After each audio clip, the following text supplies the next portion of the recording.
Okay. All right. Good morning, everybody. Welcome to Face to Face. What's today? August 14th. The summer is almost past us. Hopefully, everybody's had a great season so far. This is your time. We've got board members up here, some candidates that are running for election, myself. So format that I know we did last year, and I think in years prior was, this is your time. You can ask any questions that you have. You can kind of address anything that's on your mind, upcoming events, how the season's gone for you, and how many went to any of the concert, or at least heard any of the concert music last night? Yeah. What would you guys think of the Parks and Tunes for the first night? Good? Good. Okay. Yeah. Looks like we had a lot of fun out there, and we've got another round tonight. So we have Jenny Hager here for our treasury from the board. We have Paul Peppel. We have Ellen Carpenter. Larry Munger is hiding in the stands over here. I know. We got Scott Wyman also, who is a candidate running. So this is your guys' time. So feel free to ask anything that's on your mind. Who wants to start?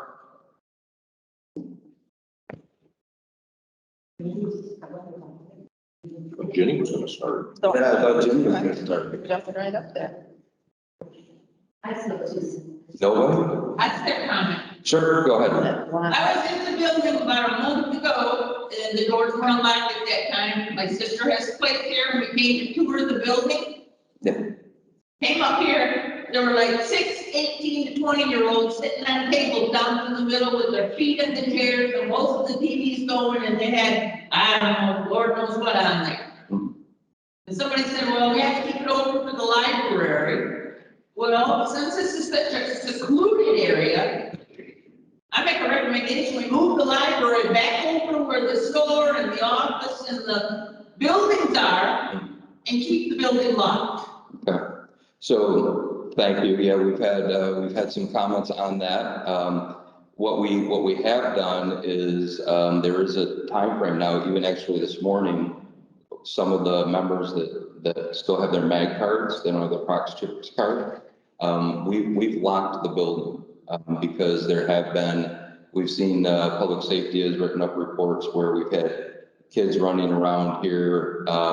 We had to put a locked door on the warming kitchen. It used to have the saloon doors, and we put a locked door on that. We've had kids getting into some of the food in the refrigerator. So again, the purpose of this building is really, it is an activity center, or it's supposed to be replacing the adult activity center that used to be here. We do have the library, but it's not a free-for-all for the kids to come in here and run around. So we have had public safety lock it down. If kids are going to be in here, they have to be attended with adults. That doesn't mean, adults can go sit on the beach and let the kids run around. We do have public safety cameras here. They're monitoring that. A lot of that stuff has calmed down and really subsided since we've locked it up. But good question. Thank you. We've spent a lot of money on this building, and, we've got a lot of good plans for it this year and in the coming years. So we've got to keep it clean and keep it viable. So any other questions? Yes. Just a comment. The library here, to me, is wonderful. We have more space. It's getting a lot more use. Yeah. Agreed. Agreed. No, thank you. Back to the other question. I don't think we have any intentions of moving that library back there. We have spent a lot of money. Chapel used to have their own library. Then we had our library over by the restaurant. They've combined it. The chapel has seen the same thing, from what I understand, talking to Dave. A lot more traffic coming through. a lot more of their books getting utilized. So, and then, in the off season, we've got a list of recommendations on what to try and use that, old library building for space. So yeah, the library is not going to be moving from here. So thank you. Any other questions? All right, well, let me ask you, what's your thoughts on the 50th? How's it been going? Any feedback on the events? Some good, some bad, were they? Okay. All right. So, what we have planned and a little precursor for the board meeting, coming up next Friday, as we start winding down the season, this is the time for, the departments to start sending out their surveys. So, start looking for your emails, for, department surveys. You'll see some for the rec department, maintenance, sales. We want members' feedback on how the departments did. Any recommendations that you might have. We take a lot of that input in, and then we use that during our planning session in the off season. And that's an important part for us to say, hey, here's what we did well. Here's some of the improvements that we can have to work on in the off season and coming back for when you guys return this next spring. Some of the 50th events, just again, feedback that I've gotten, they've been good. Some comments on, cost. So again, park is not here to, make, oodles and oodles of money on anything that comes in, for those 50th event costs are really just to subsidize the costs that we kicked out for the events. So, the concerts and some of the family fun day events where tickets had to be purchased, it was really just to subsidize those costs for those events. So, feedback that we've gotten though for the 50th events have been good. Some of the teenagers that, in my opinion, seem to feel a little left out in some of the events. Family Fun Day, we had all the pavilion events and the phase 1 pavilion with the kids, and then we had the bouncy houses.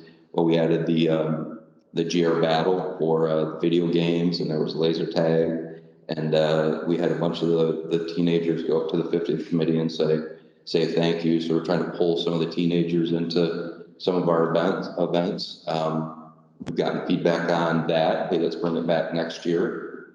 Concert last night. We got a lot of good information and feedback on that. Hey, let's try and bring some of these events that we tried for 50th. Let's try and make them permanent for upcoming rec events, rubber ducky events. We kind of threw that one on there to see how that would go, and the kids and the parents loved the rubber ducky event. Anybody know what that event was? Did anybody participate in that one with their kids or their grandkids? No? Okay. So we had, Larry, did you? Yeah, we had. Okay. So, for, I think $2, you get a rubber ducky. They were dumped in the lake, and then it was a rubber ducky race, and your child or your grandchild, we thought that would be a neat idea. You see those at carnivals, with the little ducks in the swimming pool. You pick it up, full prize. We sold out of rubber duckies. We didn't think we were going to sell out of them. We thought we were going to have some extras. So there's some fun things that we tried this year that, again, worked. Some of them that, maybe not next year, but we got a lot of good feedback on some events that we'll try and carry over next year. Guys are quiet. I wanted to add too, though, for the teenagers, I think they really enjoyed the home party. I saw a lot of kids out there, a lot of teens out there. I think they also really enjoyed the night at the pool. They took over the pools, and I know, there were probably a couple of adults who said, oh, you know, but it was 2 hours. And at that time of the night, 3 people may have been inconvenienced. And I think that really got some of those kids off the golf carts, got them involved. And I think you know, we need to keep doing things and looking for unique ways of doing that. I think we should do that a couple times this summer too, because it was great to see those kids in there enjoying themselves. No, absolutely. All right, yes, ma'am. I also would like to compliment Dave and Mike for the Bible school. I think it was a huge success. It was great to see so many children and adults involved, all the camaraderie, and it just was set to be a very special week. Yeah, great comment, completely agree. Especially watching those kids on the train, Yeah. driving around. Andy Cook did a phenomenal job on that train, and I think he has more fun, driving those kids around on the train, than he did building it. So, yeah, I stopped in here and listened to some of the stuff that was going on during Vacation Bible School, and, it was great. I mean, watching those kids, with Dave and the counselors, I guess, that were running that. So great comment. Thank you. Anything else? Yeah, I got another. Oh, keep them coming. I'm noticing a lot more in the back by the back gate. And there are a lot of people coming in without stickers and or patches in their windshield. I'll give you an example. Couple are associates, and I think they have an associate and a white pass, and they ride in the pickup truck with their kids in the back. Right behind them is some friends that come almost every weekend. The truck, 2 people in there and kids in the back. Now, I think the associate and the wife of the associate probably have cars, but I don't think those cars are in the front truck. I think they're shared. And I think we need to kind of keep an eye on vehicles in the park without stickers or passes, because it's getting to be a problem. Okay, no, thank you for the comment. We did have a, safety and security, and a rules committee combined meeting yesterday. Great conversation, because there's some overlap between those 2 committees. One of the things that we had talked about is, you know, the rules and the rules enforcement. Feedback that we've been receiving, at public safety, bless you, as well as the, administration office has been, the public safety office, officers have been more present this year in the park. We've seen, you know, speeding violations for carts and things of that nature go up, comments where they've, been on the hills, radaring, and they've been more present than obviously what they were last year, which was, a unique year for everybody that we, hope to forget.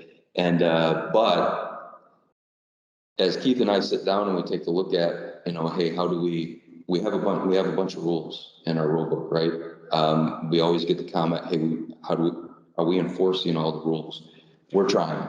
So if we triple Keith's staff and we're still outnumbered, you know, you can get up to 10,000, 20,000 people in this park. So the discussion with the safety, and security committee and the rules committee is, you know, he's doing his best with his team. We also need some help from our members with awareness. And if we see things like that, you got some comments from members that what has really helped out are the license plates. The license plates are now visible. Hey, we've seen, so-and-so, they were acting like they were drunk on a golf cart, you know, inappropriate stuff. Call up the public safety will pick them up on camera, and then they'll address it. So the license plates have helped out a lot, on a lot of those areas.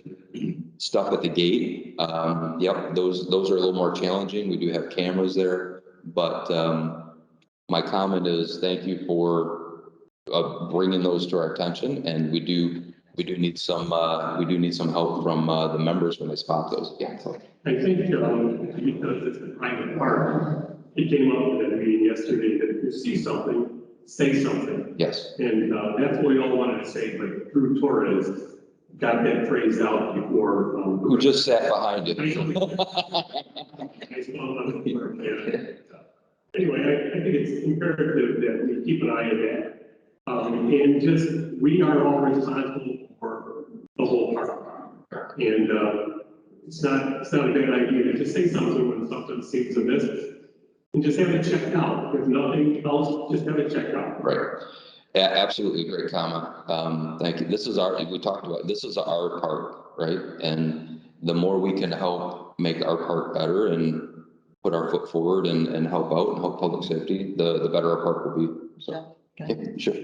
And, you know, we broke out in the safety and security meeting yesterday for a few minutes, and we talked more about that. And we probably are going to be coming up with some kind of neighborhood watch thing where, you know, we educate people, you know, what do you call, what do you say, you know, the information, you need to have the, you know, who, when, where, and, you know, that kind of thing. But I know last weekend when I was going over back into phase 3, a woman stopped me. And there's a car at the gate, and she walked up and she said, "Those are my parents. Do you live here? Can you let them in?" Absolutely not. And I told her, you know, she's a camper. I think it's against the rule. So I pulled up a little bit and I called immediately, and they can watch that person. They were watching the gate, and then they spent a car out. So, you know, like Bob said, this is our park. Let's, you know, say something. And I'm probably a frequent flyer for comment, but, you know, I want my park to be safe. I keep my parents in for $5 or $7 if they needed to come in. Right. Yeah. That's exactly what we should be doing. Mhm. Right. Thank you. Yes. I just want to make a couple comments on the security issues there Mhm. and the seriousness of where this license plate issue is really going. I know we've got a lot of issues. We had COVID thrown at us and a whole bunch of other stuff, lack of health. We're almost into a 2-year roll here where this thing was originally launched. At some point, it's got to come to an end. It's got to be enforced. I mean, Yep. members, and I'm reading things like 50% of the members have taken it serious. The other 50 said nothing's going to happen. Why worry? Where is the serious end? I kind of have 2 questions. Sure. Where's the serious end to this license plate issue? Is it going to be January 1? Is it going to be Labor Day weekend? When is it really going to be ticketed instead of just warning, warning, warning? Right. We've had a long time to get this program launched. It's not going anywhere, and 50% don't care. Yeah. No, I completely agree. So where's the so- real end to this? So the real end to this, because I also got that comment and I saw the Facebook post as well. Hey, I call one department that says this, I call another department that says that. So Keith and Steve and I have sat down and as I communicated in the footprints, Labor Day weekend is the deadline to get the license plates on. After Labor Day weekend, if the license plates aren't on, we're gonna start issuing tickets. If the license plates, because we've also seen the license plates put under the cubby, off to the right, off to the left. If the license plates aren't in the right spot, you're gonna start getting pulled over and you're gonna say, hey, you gotta move that. We're not gonna ticket that right away, but we're gonna make them aware that, hey, it's in the wrong spot. That's gotta get corrected. Labor Day is the day. I completely agree with you. We've said, we've been working on this. That was one of the first things when I started in the fall of 2019. We were delayed because the supplier didn't have all of our license plates. Steve and I drove down to the supplier in Battle Creek, had a uncomfortable meeting with them, and they got our license plates in about 2 weeks after that. So it's been a long time. The other thing that we've heard from members is, hey, I'm only here on the weekends and I can't get an appointment with public safety. I can appreciate that, but public safety is wide open Monday through Thursday as well. So make an appointment, get in there. I've worked in public safety office. I think some of the departments are like, hey, get out of here. We don't want you working with us because, I ask a bunch of questions. But I've sat at that desk and during the week, people walk in, they get the registration, they get their license plates, boom, they're gone. On the weekends, the appointments stack up, then the cars start stacking up to come into, and then campers start stacking up. The weekend is challenging. We try to get more people in there to help with the license plates, but Monday through Thursday, wide open. So, my comment is, help yourself out as well. Get those on. There is a deadline. We're going to start enforcing it after Labor Day weekend. And, hey, I can't get an appointment. I'm sorry, we're not going to use that as an excuse anymore. I can't get an appointment.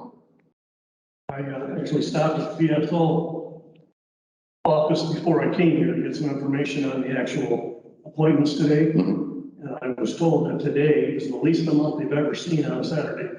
So the seriousness of this thing is just a joke to a big percentage, which you kind of hit on. My second issue is gate entry. Yes. I've been a member here 35 years. I've pretty much seen everything. And I'm a lot like Alan. If you're trying to bring someone in and I'm on my golf cart, I am going to approach you. That's just what I do. Mhm. Two things happened this year, which were kind of different. We've always had, but it's kind of a secret. We didn't want anybody to know. It was like the 10-second delay or 10-minute delay, I think it was, where your card couldn't be swiped twice. Mhm. But as I watched phase 6 quite a bit, which is where I come in, I did actually watch one guy use the same card twice, and it was shocking. Maybe our system was down, it was a glitch, but we still have the 10. We do. Yeah, we do. We do. Absolutely. Yep. So we can check that. I don't know when that took place. We can take that back to Steve, who really is our systems guru for all the gates and everything, and we can find out if there's anything going on with that gate specifically. But there is a shut off. Yeah, the one exception to that is the chapel card. If the person was from the chapel and they had the chapel card, there's no delay on it. Great I point. just looked at that deal. I was Yeah. kind of more waiting. I wait for the second swipe because it's kind of funny to watch him. Oh, yeah, it is. Then they can't get And it. he actually got, maybe he had a second card, but I saw them actually. It still wasn't right. In phase 6, what they all do if you watch them is they take the first swipe, they set it on top of the reader. They actually set it there. The only walk back is the camera. So that's the newest trick is swipe, set the card down. Next guy knows it's laying there, he picks it, and then he takes the card with him. It looks like we literally, if you're not paying attention, you can't even see that card being laid down there. And the card's kind of white and silver, so it's hard to pick up on the camera. Right. But there's no walking anymore. It's like, the game's improved. Yeah. But I just wanted to make sure. Yeah, we do, because we actually had a situation in phase 3 where somebody's trying to swipe somebody in. The delay didn't allow, so then that person that was waiting saw somebody else swipe and then floored it to get in through the gate and almost rear-ended a member, and then they had a visit from public safety. So I do know that delay is still there. We'll have to take a look at It's this. one of the most enjoyable things to do if they tailgate you. You just pull ahead 6 feet, stop, and then go out and talk to them, and they're just blown away. What other questions? Yes, Bob. How many signs that say this is a private park? Not that I'm aware of, no. I mean. That do people specifically know that's says- a private park, I think that might. That's not, yeah, that's an interesting idea, because I know there's a new partially installed mobile home over across from the phase 3 gate. It still sits crooked, but they're living in it. And I've had some conversations with public safety because they were walking in and using the trash. So they were watching, and as far as I know, it stopped. They may have talked to them, but they can actually give them a no trespass. But a sign that says this is a private park, especially on those walk-in, like Yeah. phase 3 Yep. golf cart entry. So that's a great point, because I know signage has popped up on our lake study committee for some signage about, the lakes, and we've had issues with during cleanup in the fall and the spring, people blowing leaves into the lake and instead of actually bagging them. So we've talked about signage for that. We've talked about signage for, parking, golf cart park versus cars, actual automobile parking. So there's been a lot of discussions on signage. So we can add that to the list, absolutely. You should know the chapel committee put up signs on 26th Street. On Sundays, it's open for the guests to come in the morning. Yep. Patrol that along with security. And then at night, we don't want people parking on that road trying to get in, especially this weekend when colleagues were coming in. There's gonna be a lot of people that says, no parking on the road. I would probably call Allegheny County Sheriff and say, hey, there's people parking on the road, but there's 5 signs out there, not to park on the road. The last thing we want is an accident for someone trying to get in. The gate opens at 5 o'clock, an hour before. Yep. It used to be 2 hours before, and that's a pain in the panty to sit out there and watch it for 2 hours. Right. Especially when it's warm weather, but there are signs that chapel committee put out there. And I think it's imperative that we stick to those rules too, that there's a lot of people from the outside coming to the concert, and yet we don't want them going into the park. Right. And if they do go into the park, they would either be a guest by going on a golf cart, or they have to park their car there and then pay a fee if they do come in, so. Right. So anyway, it's, and the other thing is that we appreciate the work that the park does with the chapel committee. We're working hand in glove, works quite well. We appreciate your help, your support. And I know that some people say that that's a chapel and we should have all those concerts there, but that's what it's there for. Right. You know, to use it for everybody. Right. No, thank you for the comments and, agreed. The administration and Dave and the chapel committee, we're doing a great job together. So thank you. Drew, what do you got? Just a comment on that, the park did not assign anything on the county road. And unless it's a road hazard, the county will say any car may be parked on the shoulder as long as it's not road hazard. You can't really, as a park, do anything about the parking there on 26. But maybe just monitor where those people go. That's the only thing we can monitor. So one thing that we could do, and I'll take back to Keith, is when we have those concerts, I know we do have patrols sitting there. You know, I've been to those concerts with my family, and we definitely have a Jeep sitting there kind of monitoring that and then circling around. But if we know, to both of your points, if we know we're going to have a huge one like the Collinsworth family coming in, just call ahead and to Allegheny County and say, hey, we've got this big concert, we're going to be monitoring it, but just be advised and aware. And if they want to send somebody out just on a patrol to monitor, we can at least ask them and give them a heads up. So, okay, good comments. Thank you. Yes, sir. But he just mentioned, the guards do patrol that because we had the conference the other week. And I got to pick up right in front of us, and the guy looked for them. He had no sticker or no pass, and he asked him to turn around or go and think like that. Right. Another thing, I had a question, but this happened to us, and it was very annoying. What happens when a family lives in this park and orders pizza out from outside the park? How does that pizza get delivered?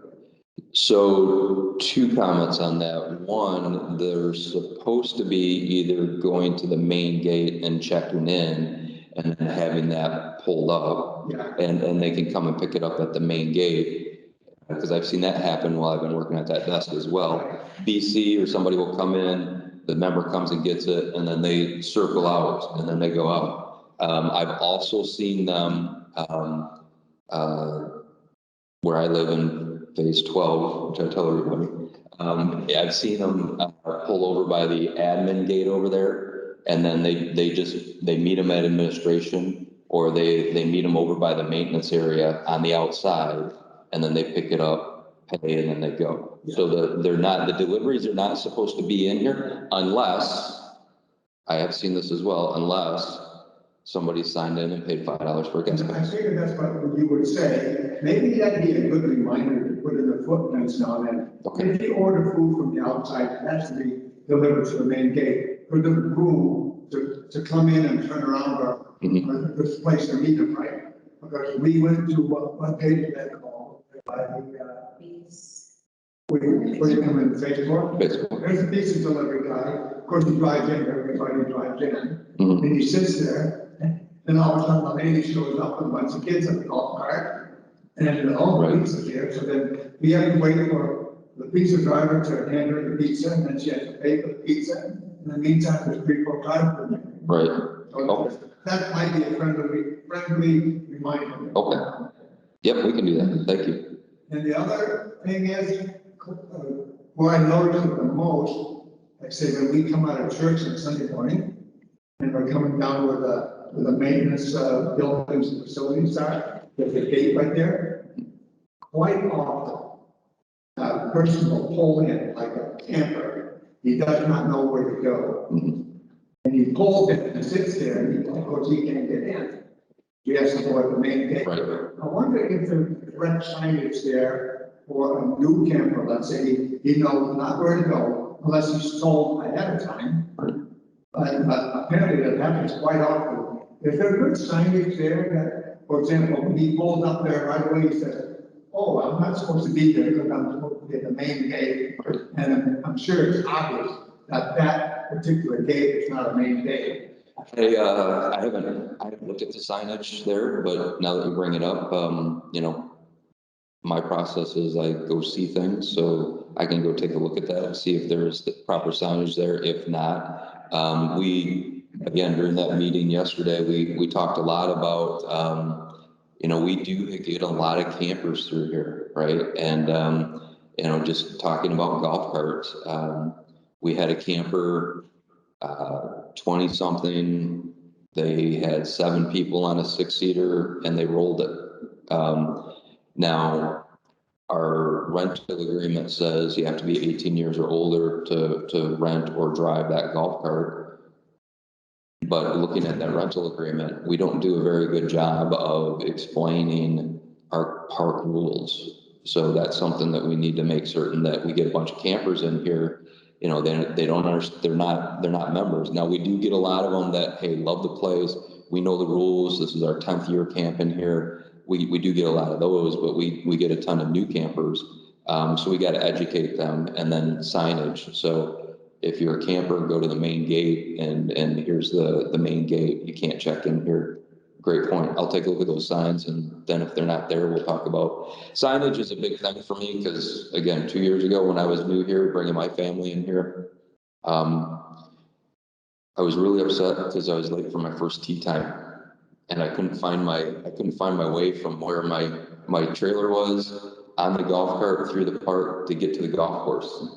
There was no signage there, so I talked to the team about that, and jokingly, of course, I wasn't upset. I'm like, I felt embarrassed. I didn't know how to get to the golf course, and I'm supposed to be living in this park on a regular basis. So signage is a big thing for me, and better communication. So That's very typical when you talk about signage, because if you lived in the center of the park somewhere, and all these little streets go every which way, what do most people do? They meet him at the main gate. Yep. Follow me, because they'll never find your unit.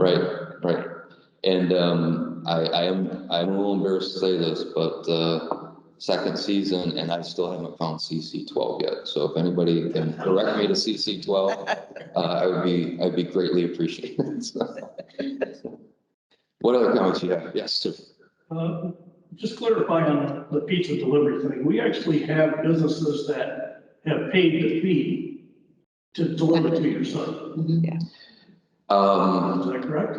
I don't think there's any this year. Yeah, I don't, looking at, because I just went through the vendor list. I have not seen any pizza deliveries on that. So if they have paid, then they will get a card. And then if they, like any other contractor, if they don't pay next year, that card gets shut off.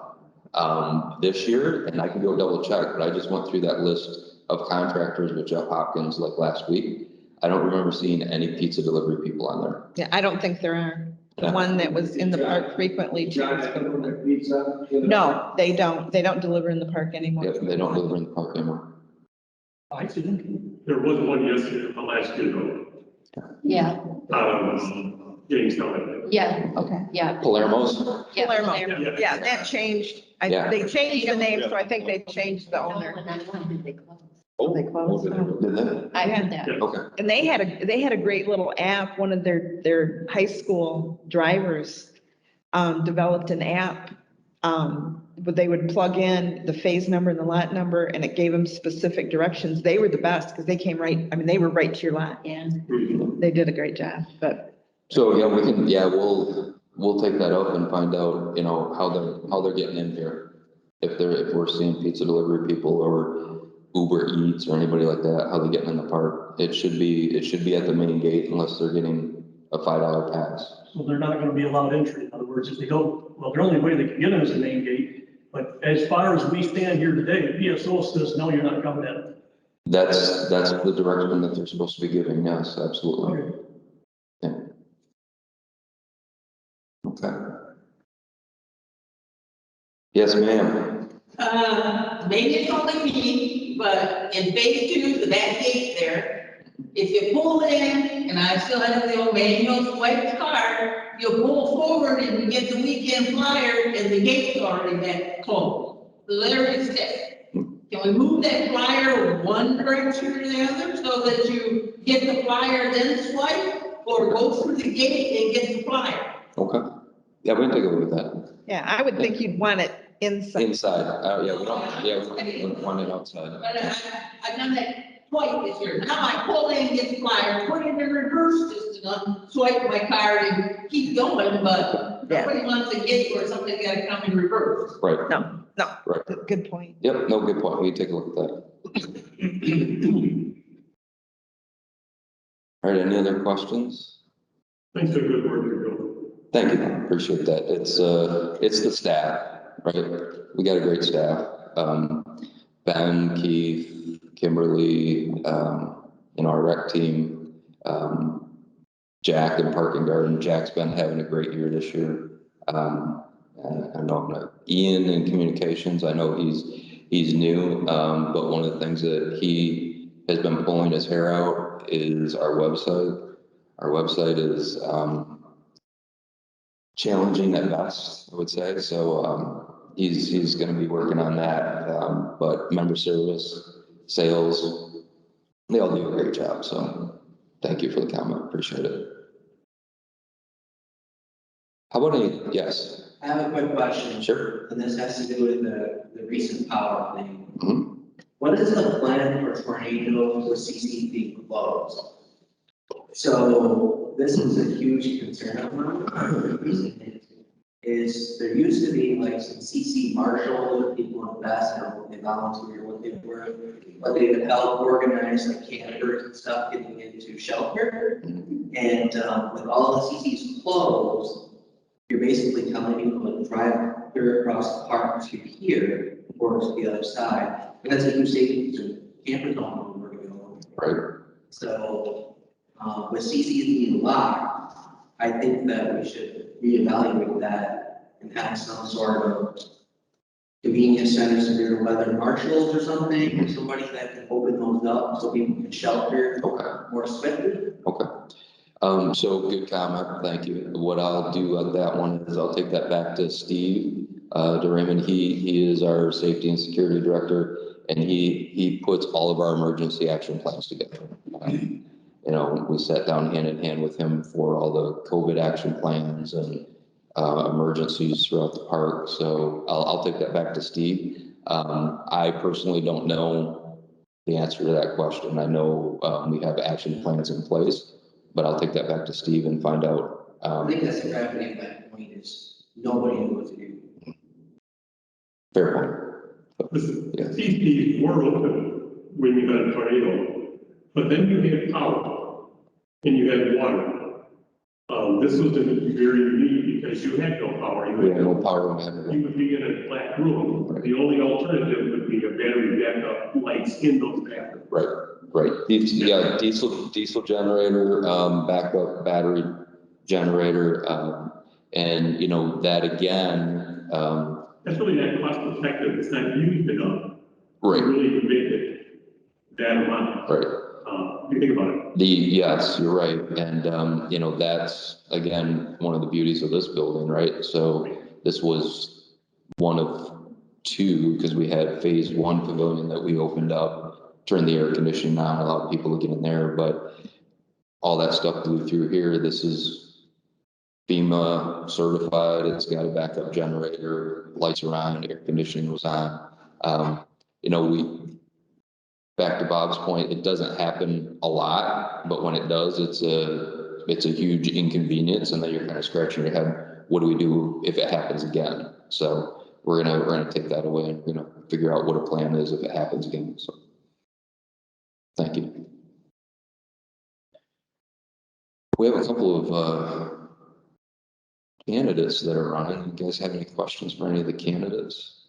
Yeah, who are We have Ellen Carpenter, we have Scott Wyman over in the audience.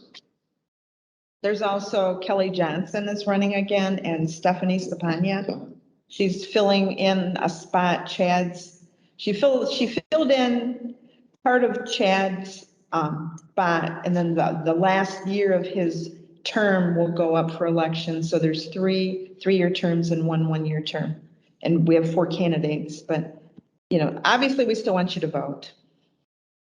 Yes, absolutely. So you hear that again at the board meeting on Friday. Again, from what I understand in years past, because you know the first year of COVID was a little unique, but we had a couple of polling stations for members to go drop their ballots in on election day, on top of the absentee ballot that's in administration, the absentee ballot box that's in administration. This year, again, we're limited, and I'll put a plug in here soon for volunteers. We're limited on volunteers for the election. So this year, all election votes will be done downstairs in the North Shore building if you haven't dropped them off at administration. And then the election committee will tabulate those, and then we'll get those results out by the end of the day on next Saturday. So volunteers. So and I know this is something near and dear to Ellen's heart as well.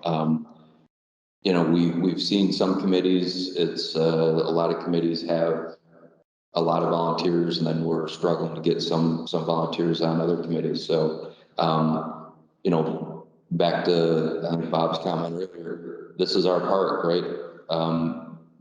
Be active, be engaged in the park. We're always looking for committee volunteers. We can reach out to Kathy Brott if you're interested. I know we got some new committee volunteers for rules, safety and security. You know, we have a library committee out there, finance.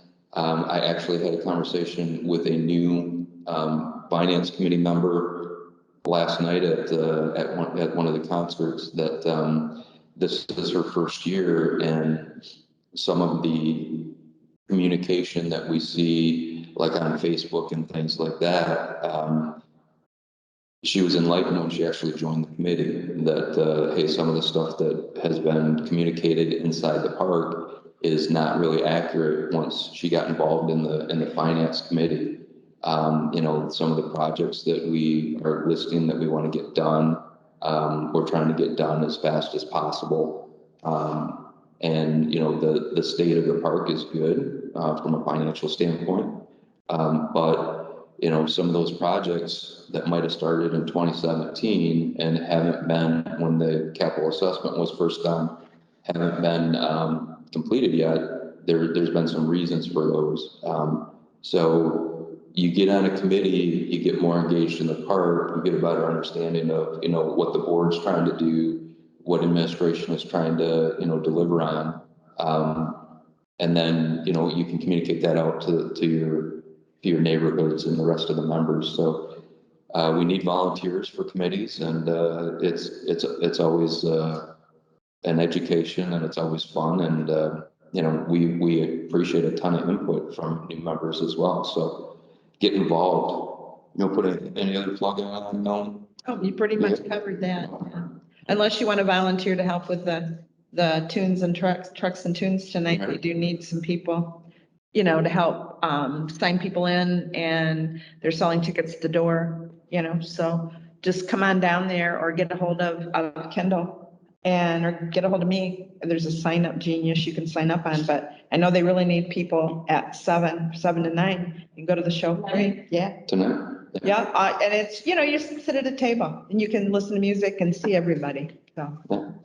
I have a question. You said something about see Kathy Brought. Do you see Kathy Brought for all the committees? Yeah. Yes, yeah. Who or where or what, who is she? So Kathy is in administration. She's handling our camping. She's also my executive assistant. And there's a form that either she'll give you to fill out, or you can pull that off the website offline. You can just do a search committees, and then it'll give a list of committees, and then there'll be a form there if you want to volunteer. You can print that out as well. Turn that into her. They'll ask for, all right, hey, what's your first choice? What's your second choice? What's your third choice? And then she'll submit that to me. We'll bring it to the different committees, and then we'll try and get you involved. Okay, for the committee tonight, who would I contact? Kendall, how do you pronounce her? Kendall Roca, Yes. Or, Rerucha. she's on Facebook. Yeah, Do you have Facebook? yep. I don't have the sales thing, I don't have. Okay, well, I'll tell you what, if you just show up and go to the table and say you're there to volunteer, she'll find something for you to do. I'll be there. For trips tomorrow. Okay, I'll be there at 7. I might get there a little early because I know she's short, or just show up at 5 if you want to. Say, I'm here to help. She'll put you to work. So all we need to do is know that there's Yep. a need. Yep. There is a need. Thank you. Jeff, is there a deadline if you want to do an absentee ballot? You have to have it in by X time. Yes, there is, and thanks for putting me on the spot. I can't remember what it is right now. I want to say it's Friday by 4 o'clock. Friday by 4 o'clock next Friday. Okay. Yep. Thank you. You're welcome. I haven't had on my coffee yet, so. Yes, ma'am. So as far as the ballots, we pick them up at the administration office? Yes, so you can go into member service.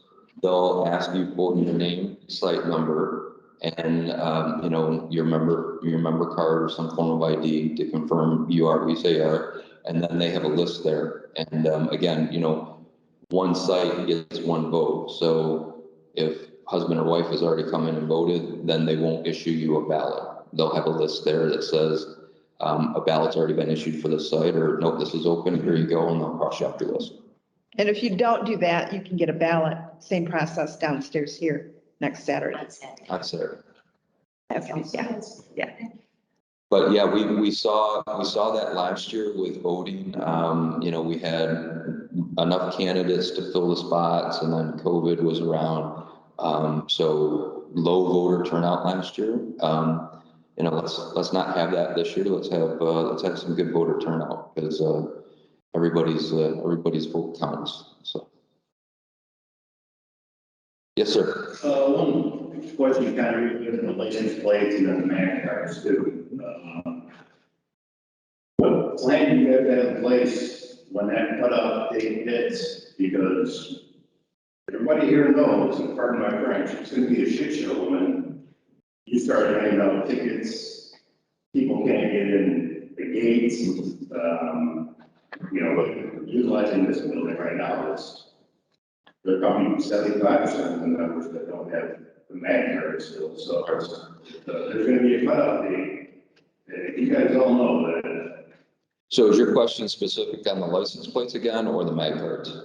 I mean, I guess there's a cutoff on the MAC cards too, right? Yep, there will be a cutoff with the MAG cards. So again, we've made communication. We're going to talk about this on Friday at the board meeting. It's going to be in the footprints. It's going to be in multiple communications written, and we'll talk about it at the annual meeting on the 21st. The plan for the MAG cards is, yes, we're no longer issuing MAG cards going forward because it's old technology. The systems break, so we're moving everybody to a Prox card. When you get your renewals will only have a Prox card cost on that. So there's not going to be a MAG card cost or option on your renewals. So you're going to get charged a Prox card. When you come in the next season, similar to the license plates. We're gonna give a grace period of through the end of next season. You need to, by the end of next season, you have to be in a Prox card because your mag card will be shut off. Your mag card will not be shut off next year. You can come into public safety. We're getting printers at member service. We already have a printer in sales. If you need to swap out your mag card for a Prox card, anytime next year, we're giving you 3 locations to do it. As opposed to license plates, you got to bottleneck at public safety to try and get those license plates. We're trying to give multiple sites to get you swapped out of a mag card into a Prox chip card. By the end of next season, October 15th, you come in after October 15 and you try to use a mag card, it's shut off. You're not going to get the part. That'll be the plan. Yes, ma'am. I know it sounds stupid, but what is a mag card and what is a Prox card? I just have one that you swipe. Is that a mag card? Your mag card is only your strip, what you're swiping, so you have a mag card. This is a Prox card, the little button on the back. Yep, and these will still be used and these will still work, but this is still old technology. The new ones that you're gonna get issued is, think of this little circle embedded inside the card.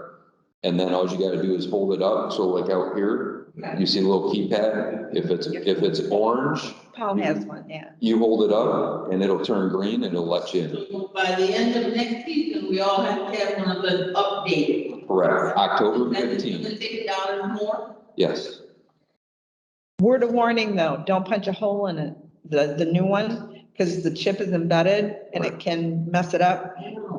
Well, some people punch holes and put them on lanyards. Yeah, they come around. Get a carrier to put them in, because if you punch a hole, Right. you're gonna mess up the card. Well, when you write the article, But then, remind the guy with that kind of. Okay. I mean, you got a little, bag card, what is that? Right, And Prox card, it's, new technology, you're not in the lingo. Thank you. right, You're not in the lingo, you're reading the article for no reason. right. But it's similar to your newer credit cards that you insert into a cash chip. Yep. Similar to that's already embedded in. Correct. Okay. And again, another thing, if you're not gonna be able to attend the board meeting on Friday, you're not gonna be able to attend the annual meeting on Saturday, we got a lot of changes coming next year. One of the things, is our new software system, our new computer system that we're gonna use to start running the park with. We have, and I'm gonna give you approximate numbers, but we have probably 23 different kinds of softwares and 8 to 10 different kinds of systems. And a lot of them will talk to each other. It's inefficient, it's crazy, it drives confusion for the members, it drives confusion for the staff. So we're getting out of a lot of that old technology. We're gonna do a new system launch with a software system called Dynamics.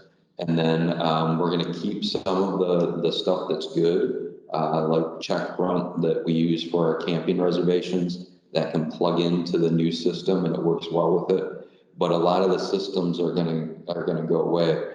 So what does that mean to the members? That's why we're getting out of mag cards, we're getting into Prox chips.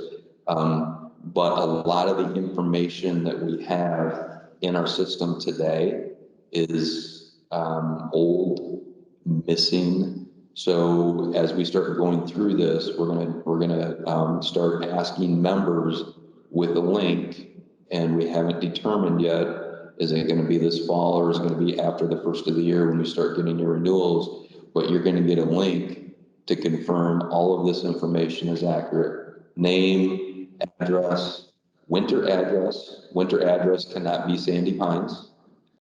Because this is a 6-month campground, licensed campground. So you have to have a different mailing address, a different permanent mailing address. And then, if you have a mailbox here, members' names and addresses, there's gonna be a request for confirm all this information is correct. And if it's not correct or missing, you need to add it or correct it. That way, when we launch the new system in March, April timeframe, you guys come back, we have all of the information correct and accurate. So, you'll start seeing a lot of communication on that. It's what we call, technical term for the IT people, data migration, and make certain that all the data, when you do a computer system, if you have garbage now, garbage in, garbage out. So we want to make certain we have all the accurate information. So billings are accurate. Everybody's name is in associates, grandchildren, everything is accurate in the system. So just be forewarned on that. Yes, Larry. Just to clarify, right now they can switch your MAD cards out for an $8 fee and get the new Rock card. Correct. And have all the convenience right now. Yep. But come next spring, it's gonna, that $8 fee goes away, you just turn in your old one, you get the new one in exchange. Correct. And we have had a lot of, that's a great point, Larry, thank you. We have had a lot of people, since we've started to make that communication, go into public safety, and they're already changed from now. So, yes, thank you. Another one, yes. We've also gone a whole nother season, camping season this year, where we have eliminated, we didn't eliminate, it just took control of itself, the windshield sticker. I personally have a family member that tried to attempt 3 times to get one, even after your last board meeting where you said it's non-appointment, you walk in, you do get your window sticker. Once they got there, that was not the plan. They said, no, we're not doing window stickers without an appointment. Yeah, that really happened. Really? Yeah. So Come to I you. told them, stop bugging the PSOs, they're buried with work. So we just let it go. So I have a family member, I have actually bought 2 cars now, neither have stickers. So they're kind of the center too. Here we come into January and we have 1 out of 5 cars rolling around here. We have no idea who they are. How are we going to get back to controlling that whole issue? Yeah, so one, personally for your sticker, come see me after class, we'll get that addressed.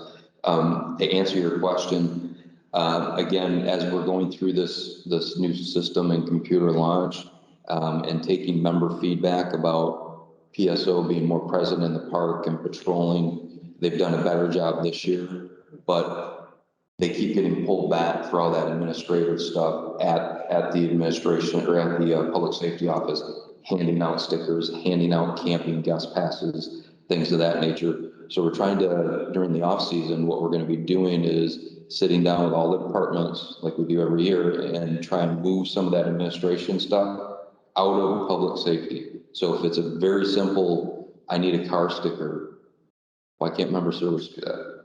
Take it out of public safety and then move it over to a different department, because they're buried, yes, but quite honestly, we're not helping them as best we should with taking some of the stuff off of their plate, moving it somewhere else so they can do the public safety stuff. A lot of that transactional administration stuff could be moved somewhere else. Makes sense. All right, what other questions? Yes, ma'am. As we're coming into the due season, do we look at youth to be near 1,800, or are we looking at some other fabulous number? Nothing, but just ballpark the seniors that plan. I can neither confirm nor deny what the new member dues will be. We had our meeting with our finance committee yesterday on the final budget, which includes the dues. We have to go through the board, and so that'll get presented to the board during our work session on Monday, and we will have an official answer with what the dues will be once the budget is voted on and approved by the board on Friday. Precursor, they are going up, yes. If you look at the bylaws state a specific CPI number during a specific month, and that's what's being presented to the board on Monday. So, but they will be going up. Okay. All right. Any other questions? Any questions for Ellen, who's rerunning? No, but I think she's done a fabulous job. Thank you. I appreciate Yeah, she has. All right, any questions for board members up here? Paul and Jenny? Don't leave Larry out. Larry's over here, he's a board member as well. Thanks for the laughs, Paul. And every morning, I can't believe I searched for him, but I do. You have the same problem I do. I have one question. Yes, sir. We've been here 12 years, and the board always says that June 10, you gotta get documented. And we ride past some of these lots, and I don't know, if they put more fertilizer on it, the weeds grow higher, it seems like they never get taken care of. So lot clean, the question in case anybody didn't hear that is June 10 lot cleanup, and we're still seeing some sites that aren't cleaned, is that correct? Yeah. So thank you, good question. We were very lenient last year because we didn't have a lot of people here because of COVID. And what I mean by that, you know, actual members, they just didn't spend a lot of time here. So we were lenient. This year, we were not as lenient, but we have seen members that either cannot get back here due to age, health, whatever those reasons are. And we have asked, they have asked for either a contractor list to clean it up, or we actually had a couple of volunteers go out and do that for people that have had some health issues. If you have a specific site that's still out there, you know, see me after this and we can get that one addressed. But we still have a sprinkling of members that have not come back from last year for COVID reasons because of health. And Jeff Hopkins, our park inspector, is aware of those, and we're trying to get those cleaned up, whether through a contractor and the members said, go ahead and bill me, or a volunteer that will go clean it up for them. So, okay. Thank you. You're welcome. Good question. When will the bridge start? Good question. So we're going to have that discussion on Monday as well. Cart Bridge, when is that going to start and get kicked off between phase 3 and phase 6? So we're going to have that discussion during the work session. We have the bids in. We'll be reviewing that with the board, and then we'll have that as an agenda item for the board meeting on Friday. So if we do any kind of major construction like that, it's got to be done in the off season in order to be ready for the following opening. So, okay. In the past, we had a neighbor that just couldn't come here much, and if I'm not mistaken, if their grass got too high or it started to be unsightly, the park would come in and mow it and bill them for it. Is that still happen, something similar to that? We moved it off of Ben's plate and said, here's a list of contractors. Okay. Contact them by X date. Otherwise, we will, and then they'll get billed. Okay, okay. We've also, again, we've had some individuals that have been challenged with being able to do that, and we've had some administration volunteers actually go out and clean sites, so. Okay. Yeah. Thank you. You're welcome. Just to clarify that, the park does not mow your lawn no matter what. Correct. It's contracted out. Some of the areas is kind of, are you talking green space? Or your own? Oh, yeah.